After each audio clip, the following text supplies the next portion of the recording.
អញ្ចឹងរឿងដែលអ្នកទាំងអស់គ្នារងចាំហ្នឹងបានមកដល់ហើយគឺ Final Destination វគ្គ6អញ្ចឹង Ellie និងមិត្តផលរបស់គាត់ហ្នឹងបានមកដល់បារដែលទើបតែធ្វើឲ្យថ្មីហ្នឹងអញ្ចឹងដោយសារតែអ្នកផ្សេងហ្នឹងគាត់មកចូលរួមជាច្រើនកកធ្វើឲ្យចតាយុនហ្នឹងគឺវាឆ្អៀតណែនមែនតែនគាត់ណា Ellie ជាមួយនឹងមិត្តផលគាត់ហ្នឹងចាប់តាមចូលក្នុងចតាយុនភ្លាមគាត់មានអារម្មណ៍អត់ល្អក្នុងខ្លួនភ្លាមហើយបុគ្គលិកក្នុងហ្នឹងក៏បានប្រាប់គាត់ដែរនេះគឺជាចតាយុនដែលវែងជាងគេនៅលើពិភពលោកហើយក៏បានបញ្ចប់គម្រោងនេះហ្នឹងក្នុងរយៈពេលតែកន្លះឆ្នាំទេគាត់ទៅលើពាក្យរបស់បុគ្គលិកហ្នឹងហើយ Ellie ហ្នឹងគាត់មានអារម្មណ៍ថាភ័យខ្លាំងទៀតហើយក្មេងប្រុសដែរនៅចិត្តខ្លួនគាត់ហ្នឹងគឺហក់លេងនៅក្នុងចតាយុននោះដែរប៉ុន្តែសំណាងល្អហ្នឹងពីរអ្នកគាត់ហ្នឹងបានឡើងមកដល់លើដោយសុវត្ថិភាពនៅពេលដែលអ្នកទាំងអស់គ្នាកំពុងតែសប្បាយក្នុងការរាំហ្នឹងអត់មានអ្នកណាគេចាប់អារម្មណ៍ថាមនាទីក្រោយហ្នឹងគ្រោះថ្នាក់នឹងកាត់ចូលមកដល់ទេអញ្ចឹងសង្សារ Ellie ហ្នឹងក៏បាននាំគាត់ហ្នឹងដើរចេញមកក្រៅដើម្បីមើលទេសភាពហើយក្មេងប្រុសដែរនៅក្នុងចតាយុននោះដែរគាត់ពិតជារពឹសមែនគាត់បានយកអាកាក់ហ្នឹងគឺទម្លាក់ចុះពីលើអគារហើយប៉ូលីសហ្នឹងក៏បានឃាត់ក្មេងប្រុសហ្នឹងដែរប៉ុន្តែគាត់នៅតែអត់ស្ដាប់ទេអញ្ចឹងយើងងាកមកមើល Ellie វិញសង្សាររបស់គាត់ហ្នឹងយកចិញ្ចៀនមួយវងហ្នឹងសុំគាត់រៀបការប៉ុន្តែនៅក្នុងអារម្មណ៍ Ellie ហ្នឹងគឺអត់មានអារម្មណ៍ល្អសោះនៅពេលដែលពួកគាត់ទាំងពីរហ្នឹងរៀបចុះទៅរំវិញហ្នឹងតែក្មេងប្រុសនោះគាត់បានយកកាក់មួយទៀតហ្នឹងគប់ចុះទៅក្រោមពេលដែលគាត់គប់ចូលហ្នឹងអាកាក់ហ្នឹងវាហោះចូលទៅក្នុងម៉ាស៊ីនធ្វើឲ្យរង្ហាលដែលនៅក្នុងម៉ាស៊ីនហ្នឹងគាំងស្របពេលហ្នឹងដែរដោយសារតែអ្នកទាំងអស់គ្នាហ្នឹងកំពុងតែជក់រំពេកហ្នឹង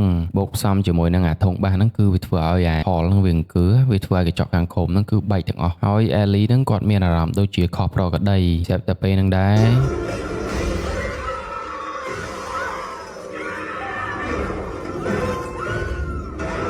រហើយសង្សាររបស់ Ellie ហ្នឹងក៏បានធ្លាក់ចុះទៅខាងក្រោមដែរហើយឥឡូវសភាពបារនេះគឺអញ្ញាញ៉ៃខ្លាំងមែនទែនហើយសម្ពុតរបស់នារីម្នាក់ហ្នឹងកំពុងតែឆេះហ្នឹងចៃដន្យអារងើភ្លើងដែលចេញពីសម្ពុតគាត់ហ្នឹងបានហោះទៅប៉ះអាហ្គាសនៅក្នុងបារនោះធ្វើឲ្យផ្ទុះបន្តទៀតអញ្ចឹងបុគ្គលិកនៅក្នុងនោះដែរក៏បានខលតាក់ទងជាមួយនឹងរថយន្តអគ្គីភ័យប៉ុន្តែនៅមួយវិនាទីក្រោយហ្នឹងគឺអាគារហ្នឹងបាក់ចំពាក់កណ្ដាលតែម្ដងនៅពេលឥឡូវនេះហ្នឹងគឺមានតែផ្លូវមួយទេគឺចតាយុនអញ្ចឹងពួកគាត់ហ្នឹងអត់ខ្វល់ទេគឺគាត់ទៅបលចូលចតាយុននោះទាំងអស់គ្នាធ្វើឲ្យចតាយុននោះវាហួសពីទម្ងន់ទប់របស់វាធ្វើឲ្យ Ellie ហ្នឹងគឺរត់ពេញហ្នឹងហ្មងតែគាត់ឃើញអាដបស្រានៅលើតុហ្នឹងគឺវាចាប់ដើមមមាលមហោគាត់អាគារហ្នឹងបានបាក់ចំពាក់កណ្ដាលហើយត្រេតមកចំហៀងនៅចុងក្រោយហ្នឹងគឺ Ellie គាត់បានតោងឡើងមកលើអាខាងលើហ្នឹងបានរួចផុតពីសេចក្តីស្លាប់ប៉ុន្តែអ្នកផ្សេងទៀតហ្នឹងអត់សំណាងដូចគាត់ទេគឺធ្លាក់ទៅក្រោមទាំងអស់ពេលហ្នឹងគាត់ហ្នឹងបានមើលទៅក្នុងកន្លែងដែលឆេះនោះគាត់ឃើញក្មេងប្រុសមួយហ្នឹងគឺជាប់នៅខាងកណ្ដាលនោះចេញអត់រួចគាត់ក៏បានបញ្ញាឡើងរត់ទៅអប់ក្មេងប្រុសនោះប៉ុន្តែអាគារហ្នឹងគឺវាមានសភាពចង់បាក់ទៅទាំងស្រុងតែម្ដងនៅពេលហ្នឹងដែរគឺ Ellie ហ្នឹងគាត់បានលោតទៅលើជញ្ជាំងមួយចំហៀងទីសំណាងខ្លាំងមែនតើគឺអញ្ជើញរបស់គាត់ហ្នឹងបានធ្ពក់ចូលនឹងដែកនោះគឺធ្វើឲ្យគាត់ជាប់ខ្លួននៅលើនោះប៉ុន្តែម្រាមដៃមួយហ្នឹងវាមិនអាចទប់ទម្ងន់ទាំងពីរនាក់ហ្នឹងបានទេគាត់ហ្នឹងក៏ដាច់ធ្លាក់មកខាងក្រោមការពិតនេះមិនមែនជាសុបិនអាក្រក់ទី1របស់ Stephanie ទេប៉ុន្តែគាត់យល់សពរឿងអាក្រក់ៗចឹងសឹងតែរាល់ថ្ងៃប៉ុន្តែអ្វីដែលចម្លែកអ្នកដែលគាត់យល់សពឃើញគឺ Ellie ហ្នឹងគឺជាជីដូនរបស់គាត់ប៉ុន្តែគាត់អាចជួបនៅខាងក្រៅទេណាសូម្បីតែសពថ្ងៃរស់ឬស្លាប់ហ្នឹងក៏ Stephanie គាត់អត់ដឹងដែរអញ្ចឹងដើម្បីបញ្ជាក់រឿងនេះច្បាស់ហ្នឹងគាត់ហ្នឹងក៏បានបើកឡានហ្នឹងទៅស្រុករបស់គាត់ឪពុករបស់គាត់ហ្នឹងគាត់តែឃើញគាត់មកភ្លាមហ្នឹងគឺសប្បាយចិត្តខ្លាំងប៉ុន្តែពេលដែលគាត់សួរដល់រឿងយាយរបស់គាត់ទឹកមុខរបស់ឪពុកគាត់ហ្នឹងគឺប្រែបីឲ្យហុកតែម្ដងដោយសារក្រោយពីម្ដាយរបស់ Stephanie ស្លាប់ទៅហ្នឹងឪពុករបស់គាត់ហ្នឹងអត់ដែលបានតាក់ទងជាមួយនឹងយាយគាត់ទៀតទេស្របពេលហ្នឹងដែរ Charlie ហ្នឹងគាត់គឺជាប្អូនរបស់ Stephanie គាត់ចង់ទៅផ្ទះអ៊ំរបស់គាត់ហ្នឹងលេងមួយផ្លែតអញ្ចឹង Stephanie ហ្នឹងក៏គាត់ទៅជាមួយនឹងប្អូនប្រុសគាត់ដោយសារតែអ៊ំរបស់គាត់ហ្នឹងអាចនឹងទៅរឿងច្រើនជាងហ្នឹងមកដល់ភ្លាមហ្នឹងគឺអ៊ំរបស់គាត់ហ្នឹងស្វាគមន៍គាត់ជាខ្លាំងពីថ្មីដែលគាត់បានយកសពអាក្រក់គាត់ហ្នឹងទៅអ៊ំគាត់ស្រាប់តែអ៊ំគាត់ហ្នឹងគឺប្រែសភាពទឹកមុខតែម្ដងដំបូងឡើយហ្នឹងពេលដែល Stephanie នៅតូចម្ដាយរបស់គាត់ Ellie ហ្នឹងគឺបានឈួតជ្រូកបាត់ទៅហើយដោយសារតែ Ellie ហ្នឹងគាត់ចេះតែមានអារម្មណ៍ថាមនុស្សនៅក្បែរខ្លួនគាត់ហ្នឹងស្លាប់ដោយអធមគឺស្លាប់ពីម្នាក់ទៅម្នាក់ទៅម្នាក់អញ្ចឹងតែគាត់ថែមនឹងយកកូនរបស់គាត់ហ្នឹងខុំនៅក្នុងឃ្លុកប្លានទៀតអត់ឲ្យពួកគាត់ហ្នឹងចេញក្រៅទេនៅពេលដែលប៉ូលីសឆែកមកដល់ឃើញហ្នឹងបានជួយគាត់ជាមួយនឹងប្អូនប្រុសរបស់គាត់ប៉ុន្តែ Ellie ហ្នឹងនៅតែបន្តផ្ញើឧបថតសាកសពហើយនឹងអាក្រក់ហ្នឹងគឺផ្ញើមកអ៊ំរបស់គាត់ហ្នឹងអញ្ចឹងធ្វើឲ្យអ៊ំគាត់ហ្នឹងមានតែផ្លូវមួយទេគឺរើផ្ទះហើយក៏បានផ្ដាច់ទំនាក់ទំនងហ្នឹងចាប់ពីថ្ងៃនោះមកអញ្ចឹង Stephanie ហ្នឹងគាត់ចង់សួរថាឧបថតទាំងអស់ហ្នឹងនៅណាអញ្ចឹងអ៊ំរបស់គាត់ហ្នឹងក៏បាននិយាយទាំងអស់ហើយបែរខ្លួនហ្នឹងដើរទៅបន្ទប់យើងមើលទៅសភាពរបស់ Stephanie ហ្នឹងគឺគាត់មានការអន្ទះសារមែនតែនហើយមីងរបស់គាត់ហ្នឹងក៏បាននិយាយជាមួយគាត់តិចថាមិនខ្វល់តែឯងធ្វើអីទេប៉ុន្តែហាមបើកទូ នៅខាងជាន់ក្រោមនោះដាច់ខាតប៉ុន្តែចុងក្រោយហ្នឹងគឺគាត់នៅតែបើកមើលគាត់ក៏បានឃើញប្រអប់ស្បែកជើងមួយគាត់ហ្នឹងក៏បានឃើញរូបថតរបស់ Ellie ជាមួយនឹងប្តីរបស់គាត់ហើយនៅខាងក្រោយក្នុងរូបថតនោះគឺមាន address មួយគាត់ហ្នឹងក៏បានទៅតាម address នោះប៉ុន្តែពេលដែលគាត់បានមកដល់គោលដៅហើយកន្លែងហ្នឹងគឺវាមានសភាពបាក់បែកខ្ទេចខ្ទីហ្មងហើយក៏បានដាក់ផ្លាកនៅមុខហ្នឹងតែហាមចូលអញ្ចឹងគាត់ហ្នឹងក៏បានដាក់មុខគាត់ហ្នឹងនៅមុខកាមេរ៉ាហើយក៏បានប្រាប់ពីអត្តសញ្ញាណប័ណ្ណរបស់គាត់ហ្នឹងហើយទ្វារហ្នឹងក៏បានបើកអញ្ចឹងហើយនេះគឺជាលើកដំបូងហើយដែល Stephanie ហ្នឹងគាត់ជួបយាយរបស់គាត់ប៉ុន្តែយាយរបស់គាត់ហ្នឹងមានការប្រុងប្រយ័ត្នខ្លាំងមែនទែនហើយគាត់ហ្នឹងក៏ដូចគ្នាគឺចាំតែដាក់មេប្រូចទេហើយយាយរបស់គាត់ហ្នឹងអត់ហ៊ានប៉ះ Stephanie សូម្បីតែបន្តិចនៅពេលហ្នឹងដែរ Stephanie ហ្នឹងក៏បានប្រាប់ការយកសពអាក្រក់គាត់ទៅយាយគាត់ប៉ុន្តែយាយរបស់គាត់ហ្នឹងបានប្រាប់វិញថាអាហ្នឹងមិនមែនជាការយកសពអាក្រក់ទេរឿងហ្នឹងគាត់បានឃើញមុនហ្នឹងជាច្រើនឆ្នាំណាស់មកហើយអញ្ចឹងឥឡូវយើងបកត្រឡប់ទ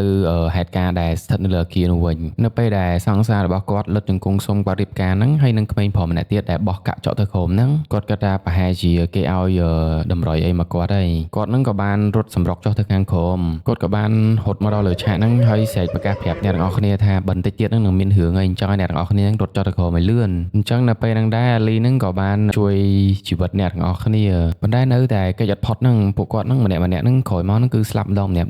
់នៅតែយាយរបស់គាត់ទេដោយសារយាយរបស់គាត់ហ្នឹងមានការប្រុងប្រយ័ត្នខ្ពស់ប៉ុន្តែយាយរបស់គាត់ហ្នឹងគឺមានជំងឺមហារីកប្រហែលជារស់នៅអត់បានយូរទៀតទេដោយសារតែគេសម្លាប់គាត់អត់បានហ្នឹងអញ្ចឹងប្រហែលជាគេបង្វែរគោលដៅហ្នឹងទៅលើចៅរបស់គាត់ម្ដង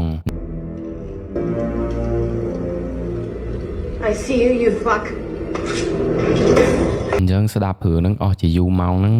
Stephanie ហ្នឹងគាត់គិតថាយាយរបស់គាត់ហ្នឹងពិតជាឈួតពិតមែនហើយគាត់ក៏បានរៀបចាក់ចេញពីកន្លែងនោះយាយរបស់គាត់ហ្នឹងបានយកសភៅមួយក្បាលគាត់ថានេះគឺជាវិធីការពាររឿងអាក្រក់ៗដែលកើតឡើងហ្នឹងដោយសារតែរយៈពេល20ឆ្នាំហើយគាត់អាចដើរចេញពីទ្វារហ្នឹងសោះអញ្ចឹងនេះគឺជាទឹកចិត្តយាយរបស់គាត់ហ្នឹងគឺស្រឡាញ់គាត់ណាស់សុខចិត្តចាក់ចេញមកទាំងដឹងថាជីវិតរបស់ខ្លួនឯងហ្នឹងនឹងស្លាប់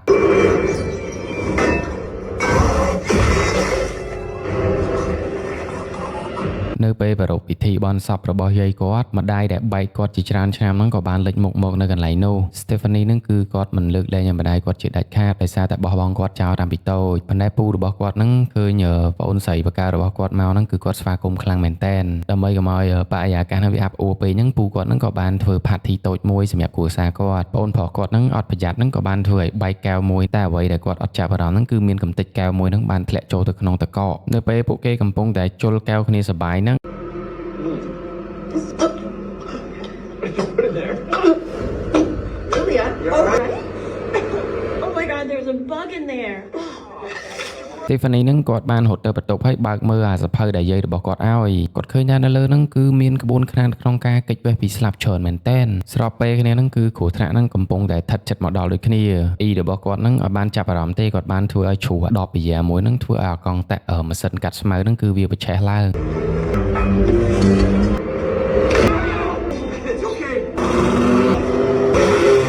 អញ្ចឹងនៅពេលហ្នឹងដែរ Steven ហ្នឹងគឺគាត់ចាប់ផ្ដើមជឿយាយរបស់គាត់ Tiffany ហ្នឹងគាត់បានយករឿងអាត់កំបាំងទាំងអស់ហ្នឹងប្រាប់ទៅអ្នកទាំងអស់គ្នាគាត់ថាអ្វីត្បិតតែពេលឆ្នាំនោះហ្នឹងអ្នកដែលនៅលើអគារបាននោះហ្នឹងបានជួយបានជាច្រើនគ្នាអ្វីត្បិតតែមានអ្នកស្លាប់ជាច្រើនហ្នឹងប៉ុន្តែហ្នឹងក៏មានអ្នកហួរដល់អាយុចាស់ដែរគឺបានបង្កើតកូនបង្កើតចៅដូចគ្នាហើយអ្នកទាំងអស់គ្នាហ្នឹងបើតាមច្បាប់របស់សេចក្តីស្លាប់ហ្នឹងពួកគេហ្នឹងអត់ត្រូវបានរស់នៅទេអញ្ចឹងគាត់ក៏បាននិយាយថាលើកនេះហ្នឹងសេចក្តីស្លាប់ហ្នឹងនឹងមកម្ដងទៀតនឹងមកកម្ចាត់មនុស្សដែលនៅសល់ទាំងប៉ុន្មានអ្នកហ្នឹងហើយបើតាមការស្រាវជ្រាវរបស់យាយគាត់ហ្នឹងសេចក្តីស្លាប់ហ្នឹងនឹងមកយកជីវិតរបស់គាត់ហ្នឹងតាមអាយុហើយនឹងឈ្មោះហើយអ្នកបន្តមកទៀតហ្នឹងគឺជា Eric ហើយនិង Julie ហ្នឹងហើយនៅពេលដែលគ្រួសាររបស់អ៊ំគាត់ទាំងអស់ត្រូវបានស្លាប់ហើយគេនឹងមកយកម្ដាយរបស់គាត់ហើយនឹងគាត់ចុងក្រោយគេដោយសារតែការនិយាយស្ដីរបស់គាត់ហ្នឹងមើលទៅដូចជារឿងប្រឌិតពេកអញ្ចឹងគ្មាននរណាគេហ្នឹងជឿគាត់ទេនៅពេលអាត្រៀតហ្នឹង Eric ហ្នឹងគាត់បានមកបោះសម្អាតហាងចាក់សាក់របស់គាត់ហ្នឹងក៏បានបើកអាកង្ហាលនៅជាប់ពីដានខាងលើហើយបានចាក់ចម្រៀងបដាហ្នឹងសម្អាតបដាគាត់ក៏បាននឹកឃើញអតីតកាលរបស់ឪពុករបស់គាត់ការស្លាប់ហ្នឹងគាត់ហ្នឹងក៏សម្រេចចិត្តហ្នឹងសាក់រូបនៅលើដៃរបស់គាត់ហ្នឹងមួយដោយសារតែធុងបាសហ្នឹងគឺវាអុកផាខ្លាំងពេកវាធ្វើឲ្យអារបស់របរនៅខាងលើធ្នើហ្នឹងគឺវាធ្លាក់ចុះមកខាងក្រោមហើយរឿងសយមួយរឿងទៅមួយរឿងហ្នឹងគឺវាជាប់គ្នាហ្មងហើយកញ្ចក់ទូរបស់គាត់ហ្នឹងក៏បានប្រេះបែកគាត់ហ្នឹងក៏បានងើបឈរហ្នឹងថាដើររមើលបន្តិចមានអីប៉ះអាសាប៊ូដែលនៅក្រោយខ្នងរបស់គាត់ហ្នឹងឲ្យលុំក៏ពុពេញពេលដែលគាត់កំពុងបោះសម្អាតខាងក្រោមហ្នឹងស្រាប់តែរង្ហាលពីដានហ្នឹងវាធ្លាក់ដាច់ច្រវាក់ចុះមកក៏បានធ្ពក់ជាប់ជាមួយនឹងច្រមុះរបស់គាត់ហ្នឹងអញ្ចឹងដោយសាររង្ហាលហ្នឹងវានៅតែវិលអញ្ចឹងវាធ្វើឲ្យអាច្រមុះរបស់គាត់ហ្នឹងកាន់តែតឹងទៅគាត់ហ្នឹងក៏ឆ្លេឆ្លាដើម្បីក្នុងការដោះអាច្រវាក់ហ្នឹងចេញ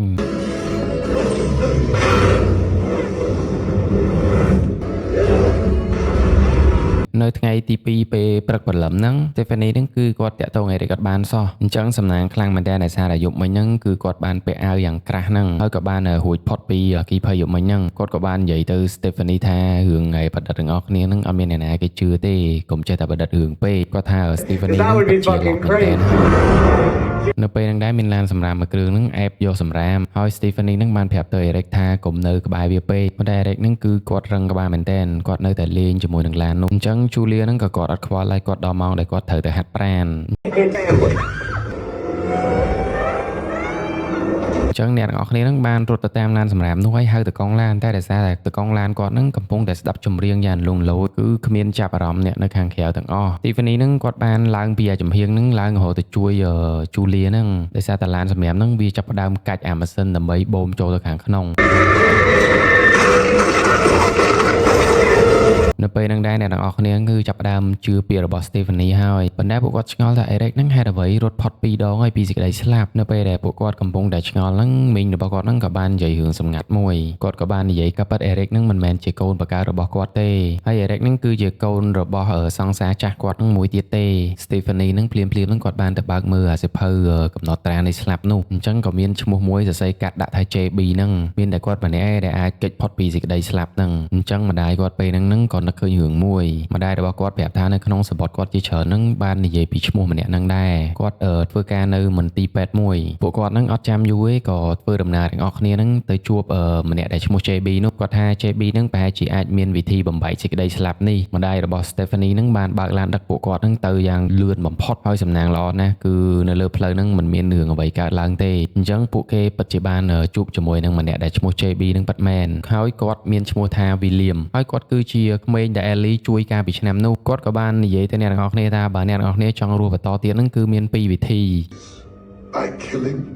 or by dying.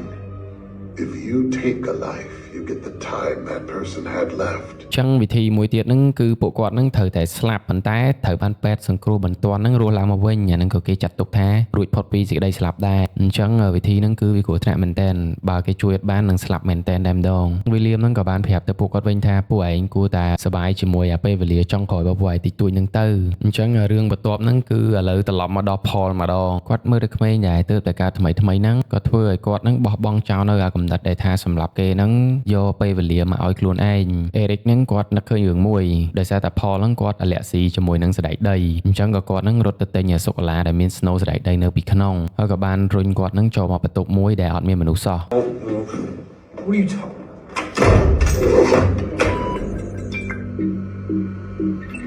នៅពេលហ្នឹងដែរអាម៉ាស៊ីនឆ្លោះ X-ray ហ្នឹងក៏បានភ្លឺឡើង Eric ហ្នឹងក៏គាត់ត្រឡប់មកវិញហើយរុញជាមួយនឹងអតេសជនពិការហ្នឹងចូលមកគាត់ក៏ចាប់ផ្ដើមញ៉ាំអាសណ្តែកដីនោះនៅពេលហ្នឹងដែរគាត់ចាប់ផ្ដើមមានអារម្មណ៍អត់ស្រួលនៅក្នុងខ្លួនគឺដោយសារតែគាត់អាឡែស៊ីជាមួយនឹងសណ្តែកដីអញ្ចឹងខ្ញុំចង់បញ្ជាក់ឥឡូវហ្នឹងតិចឥឡូវហ្នឹងគឺ Eric គាត់នៅចាំជួយ Paul ហ្នឹងអញ្ចឹងគាត់ឲ្យ Paul ហ្នឹងគាត់ញ៉ាំសណ្តែកដីហ្នឹងដើម្បីចូលសង្គ្រោះបន្ទាន់ទៅគាត់នឹងរួចផុតពីសេចក្តីស្លាប់ប៉ុន្តែគឺសោយមែនតើនៅពេលហ្នឹងដែរទូរស័ព្ទរបស់ Eric ហ្នឹងស្រាប់តែមានកម្លាំងអ្វីមួយយ៉ាងហ្នឹងសោបចូលទៅបាត់គ្រឿងដែកទាំងអស់ហ្នឹងត្រូវបានសោបចូលទៅក្នុងអាម៉ាស៊ីនឆ្លុះ X-ray នោះ